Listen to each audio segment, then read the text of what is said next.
Hi everyone, I thought I'd share a little video about our Africa trip that's coming up. And again, this is for our folks that are going to go with us this October 2015, but also for anybody else that may go on one of our trips in the future. This kind of give you an idea of what we take with us. So what I'm going to do is I'm going to start over here with our clothing. And what I have is, this first thing I have is a light rain jacket. I'll make it fairly lightweight. It's not going to get real cold out there. We may have a little bit of cool mornings, but otherwise going to be in the 80s usually during the day. But I always take one of those. As far as shirts, I just take these fishing type shirts. They're the really lightweight, quick drying fabric. And in the past I've taken 4 and 5 and 6 of each of these pants and the shirts. I've now got down to where I usually just take 3 of each. So I'll take 3 to 4 shirts like this, usually just 3, because we can wash these and these fishing type pants in the shower each night. And so this is just the lightweight breathable pants with the zip off legs. Again, if you'll see in my past video, I've never zipped these off, but just in case I ever needed to or want to, I can. Could even swim in them if I wanted to. And what we're going to do with those is, again, to minimize weight in your luggage. If you take 3 of each of those, you can wash them each night. They'll dry literally overnight, just hanging them up in the shower. Next morning, get up and just rotate them out. Obviously, underwear and stuff, take enough pairs for all the days. What we have otherwise, take a hat, of course, and this is the type of shoe I wear. So I'm not going to take any other shoes with me. I've taken sandals in the past that are easier to take on and off when we go through security. But other than that, I'm just going to use these. I'm not going to take the sandals this time, again, to try to keep weight and luggage size down as much as possible. Some other things I want to make sure that you take, obviously socks and hats and all these things, but make sure you have your passport with you. But not only that, make sure you have a colored copy of that passport, either in your luggage or in your hand carry baggage. Always have a second copy with you. As far as, I'm going to take some off. I'm probably going to just take this time. In the past I've taken wipes. Take a small bottle of this. Insects this time of year will not be bad at all. In fact, every time I've been to Africa where we're going, I've never had a problem with biting insects at all. But I'm going to take some just in case. I'm going to take a small bottle of suntan lotion. And a lot of, by the way, these shirts, many of them have sun protectant built into them. I've got wet wipes, little wet ones, that I'll actually carry on the plane with me.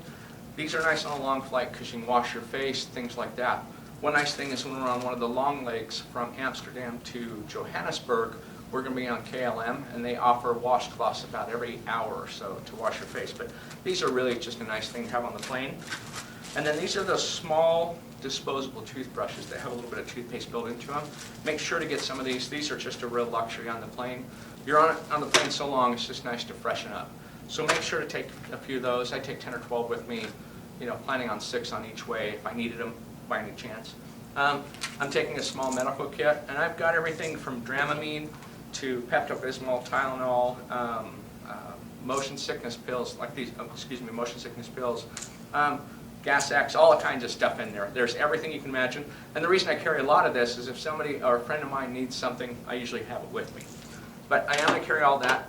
As far as your medicine for your malaria, I recommend that you get mefloquine. It's MEFLOQUIN.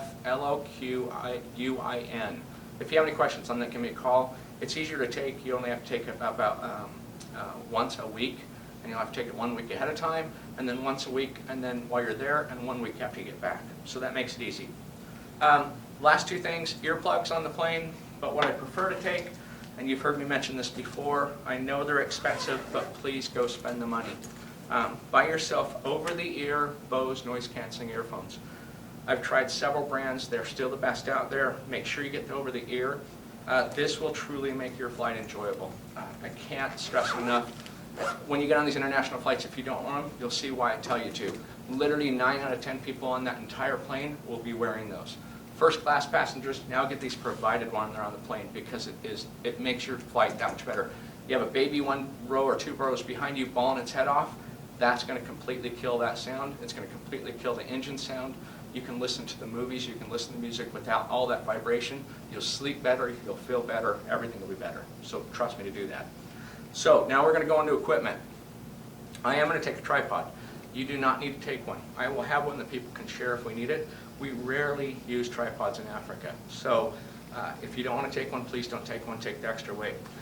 I am going to carry one of these. Now I have some people in Pocatello, a couple of people are going to go with us. We're going to haul these out to fit a 2-inch diameter tube on the vehicles themselves, and then we'll just leave them there. They weigh nothing.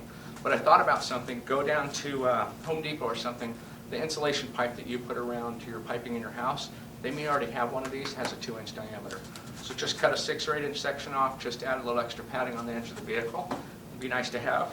A rain sleeve for your lenses if we do get into light rainstorms. If you don't have a set of these, come on down to the store, they're about $8 a set. Of course, a power charger for my cell phone. And then as far as power goes, this is the adapter you need. All the universal kits you'll see in the store do not work. You do need to get one actually from Africa while we're there in Cape Town. But what I'm going to do is I'm going to order 10 of these. That way everybody will have one. I'll make sure you have one. And what I do now, instead of having several of these, I just plug this into here. And this is a small plug-in station. It has 3 plug-ins, 2 USB ports. Plug that in the wall. Now I can plug 5 things in all at the same time if I need to. And it works great.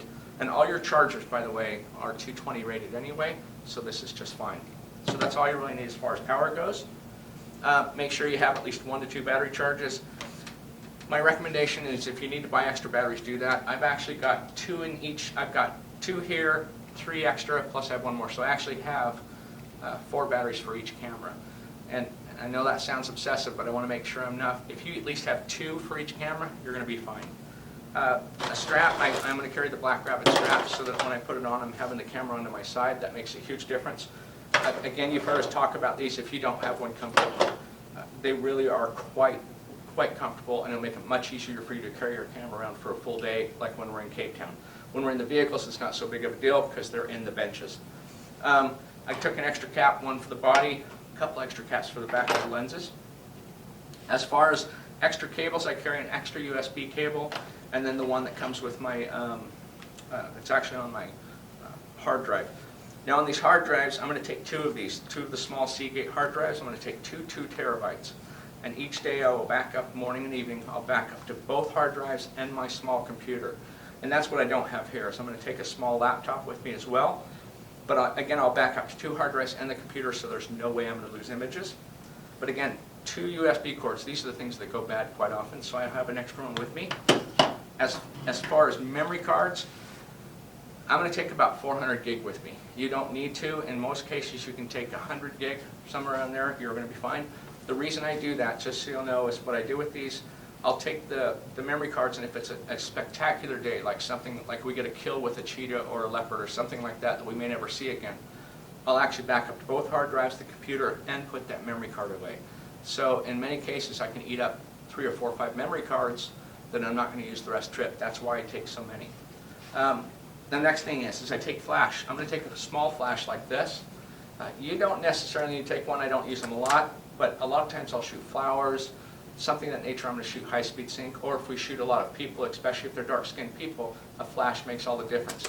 If you don't want to carry this kind of weight, I'm going to recommend all of you do get one of these, though, even if you're going to carry a regular flash. Get one of these Gary Fung puffers. They're $25. We've got them here in stock.